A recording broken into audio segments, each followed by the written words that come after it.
Brothers and sisters, have you ever had a cause that you've been praying for that seems unresolved for months, if not years? Does that simple act of praying become so filled with effort sometimes that you feel it would be easier to go and weed the garden for 4 hours or move a ton of bricks? How ever present is the temptation to simply give up. Seeing the parishioners come before the Blessed Sacrament in our holy hours every Wednesday and Friday, I get the feeling that they're literally trying to move mountains with their prayers. The intensity on their faces, their pleas for the Lord to hear them. One of St. Augustine's famous phrases is, "Pray as if everything depends on God, work as if everything depends on you."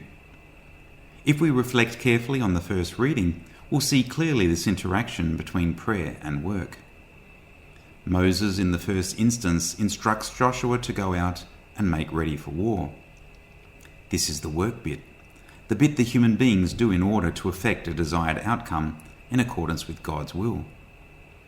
Moses then tells them that in the meantime he'll go on the hilltop and pray to God, for God is the one who will ultimately deliver Israel.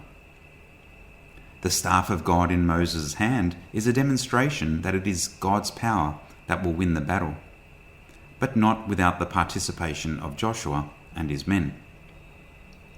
What was needed to win the battle was both prayer and work. Prayer and work is another one of those both ands of Catholicism. Prayer on its own is insufficient, and work on its own is insufficient. Pray as if everything depends on God, work as if everything depends on you. Now there is another interesting aspect to this first reading, brothers and sisters. We see that as Moses was holding his arms up in prayer, he himself was getting tired. The soldiers on the battlefield would have been worn out fighting, but even praying was hard work for Moses. So much so that he needed Aaron and Hur to support his arms, one on either side. And so it is for us whenever we pray for a particular cause.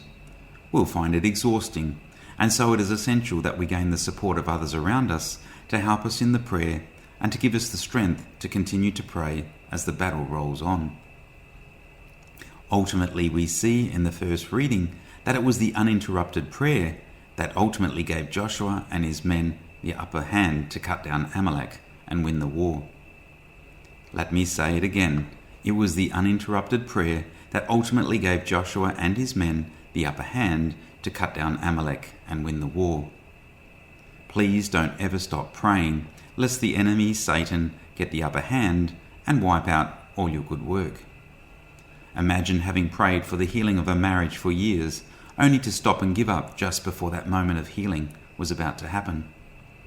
It is like riding a bike uphill, not seeing where the peak of the hill is, and giving up pedaling in despair that we will reach the top. If you stop pedaling, you'll definitely roll back down the hill. There are only two options: pedal continually so that you get to the top of the hill, or stop pedaling and roll back down the hill. So, brothers and sisters, it is the same for prayer. If you give up praying, you can be sure it will remain unanswered.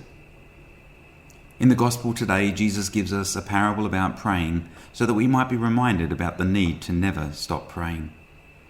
It is clear in the parable that the unjust judge only responded to the widow's demands because he was worried that she was not going to give up, and eventually she would drive him mad. If he knew that she would eventually give in, he would have continued to ignore her, and she would never have had her demand answered. After telling the parable of the unjust judge, Jesus goes on to say, "Now will not God see justice done to his chosen, who cry to him day and night, even when he delays to help them? I promise you, he will see justice done to them, and done speedily."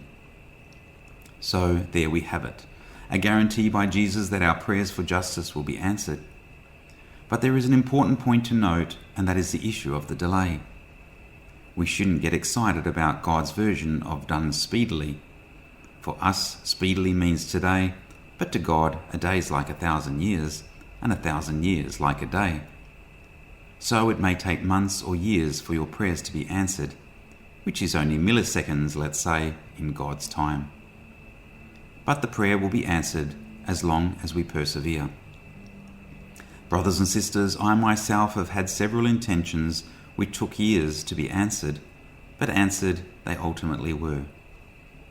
God, who has given each one of us freedom, sometimes has to wait for the right intentioned people to freely come along at the right time, who will respond to his call to grace.